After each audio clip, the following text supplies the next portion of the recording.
Nitong mga nagdaan nga ay ating tinalakay ang patungkol sa kasalukuyang abilidad at ang panghinaharap na abilidad or power-up ng magkapatid na Boruto at Himawari.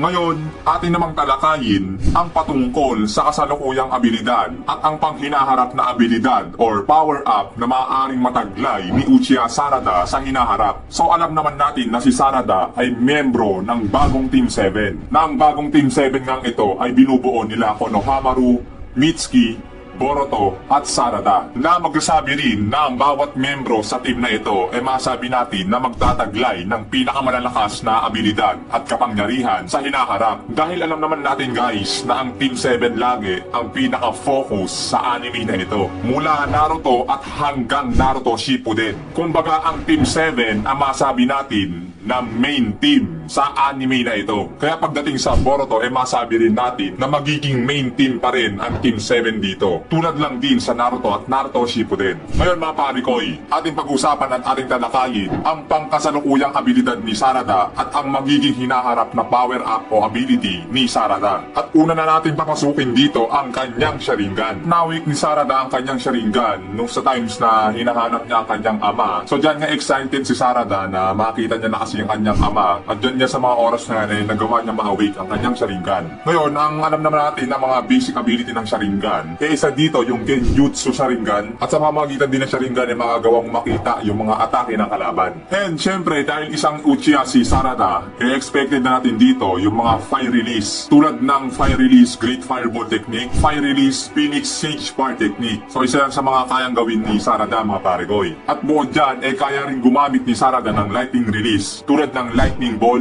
at Chidori. At syempre bukod dyan, nagawa na nga rin ni Sarada yung nagawa na rin ni Tsunade at Sakura na tinatawag natin na Chakra Enhanced Strength o ito yung tinatawag natin na pagkalakas-lakas sa suntok. So ayan nga yung mga current abilities ni Sarada mga parikoy na nakita na nga natin sa mga nagdaang episode ng Boruto. Ngayon, dito naman tayo sa magiging future abilities or future power up ni Sarada. So unahin na nga natin papasukin dito ang Byakugo or ang tinatawag natin na 100 healing na nakita na nga din natin ginamit ni Tsunade at ng kanyang ina na si Sakura. So itong Byakugo mga parikoy, masabi natin na maaaring matutunan ni Sarada in the future ng Two Blue Vortex at malamang ituturo o ipapasa ito ni Sakura sa kanyang anak, lalo't alam din naman ni Sakura na mas grabe nga mga kalaban sa Boruto Generation. So isa nga yung Byakugo ang maaaring maging ability or maging power up ni Sarada sa hinaharap. At isa pang magiging power up dito ni Sarada is yung kanyang Mangekyou Sharingan. So bago nga ang time skip or bago umalis sila Sasuke at Boruto sa Konoha at dahil nga si Boruto itinuturing na kalaban ng Konoha, dahil nga sa bagay na yon nakiusap si Sarada sa kanyang ama na protektahan nga si Boruto. Kaya sa bagay din yan, dyan nga na-awake ni Sarada ang kanyang Mangekyou Sharingan sa ganyang murang edad.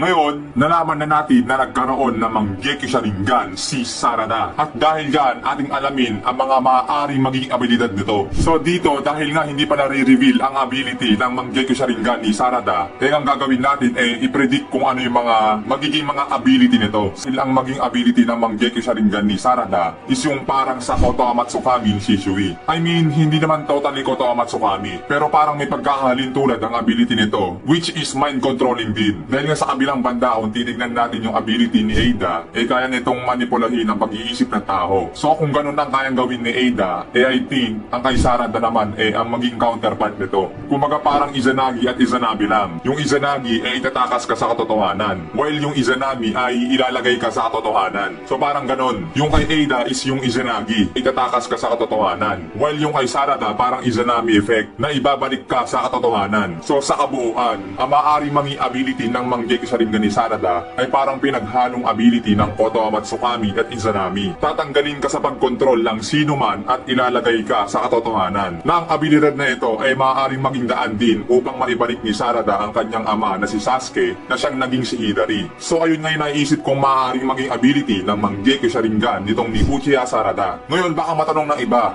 Lods, pwede ba magkaroon ng EMS si Sarada? Okay mga pare, ito, Eternal Manggeki Sharingan. Ito lang naisip kong paraan para magkaroon ng EMS si Sarada. Una, yung pag-transplant ng Manggeki Sharingan ni Shin Uchiha, or else yung EMS naman ni Sasuke. Pero ang problema, isa lang yun. Isang Eternal Manggeki Sharingan lang yun. Kaya parang ang pangit din. Tapos galing pa kay Sasuke. Kumbaga, hindi natural awake ni Sarada sa pamamagitan ng pag-transplant, diba? Tapos ang problema naman dito kay Shin Uchiha is parang clone lang din siya ng Uchiha. Kumbaga, pag ginamit mo yung Manggeki Sharingan noon, parang hindi gagana na makapag-activate ng EMS. At saka pagkakatanda ko, dapat para makuha yung EMS, dapat yung malapit sa mo, kumbaga malapit sa blood. Kumbaga kapamilya mo, hindi lang basta kaangkan. Like Madara and Izuna at Itachi at Sasuke. So kung ang mangyayari, transplant ng Manggeki Sharingan ni Shin Uchiha, tapos sa Manggeki Sharingan ni Sarada, parang hindi mangyayari na magkakaroon ng EMS. Kasi parang clone Uchiha lang naman si Shin Uchiha. Pero ito mga pare,